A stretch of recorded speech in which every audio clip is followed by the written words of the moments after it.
Eto na naman nga ako, sabi ko magda-diet na ako. Pero yung ulam namin para sa hapunan ay napakasarap, kaya naman pas na nga muna ulit sa diet. Eto nga, dahil yung ulam na to ay madalas talagang dumadaan sa FYP ko, kaya naman sabi ko sa mga bata ilutuin nga namin. Wala na nga rin pala kaming itlog dito sa bahay, kaya naman ayan, bumili kaming mag-asawa at naglaga nga ako ng 6 na peraso.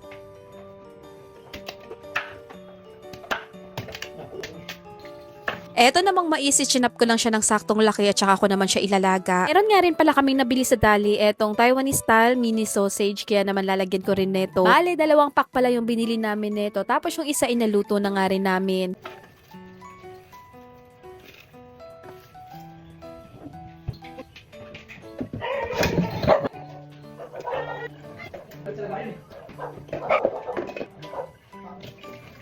Eto namang mga gulay na hinihiwa ko ay para to sa sotangho na lulutuin ko kinabukasan. In advance hiwa ko na siya para kinabukasan diretso luto na nga lang yung gagawin ko.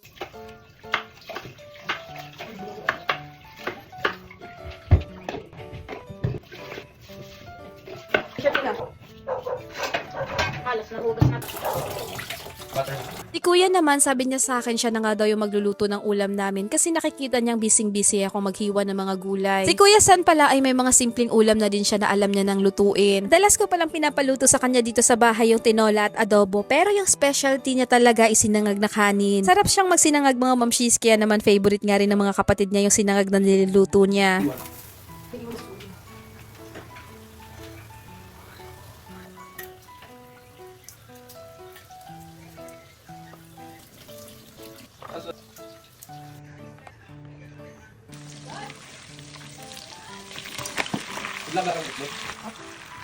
At ayan, dahil naigisa na ng maigi yung sausage, kaya naman pinalagay ko na sa kanya yung hipon. Takpan ko nga lang din pala sa kanya para mas maluto pa yung hipon. Tapos tinimplahan ko na siya ng oyster sauce, paminta at konting ketchup. Simpleng-simple lang yung timpla nito mga momshis, pero sobrang sarap niya.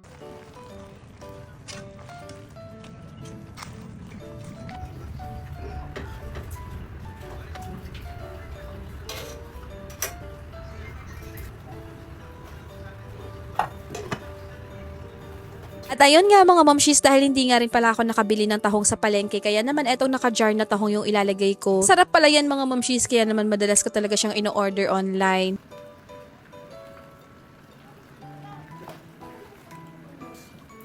Nailagay na nga rin pala namin yung itlog at papakuluan lang namin para mas manuot pa yung lasa niya.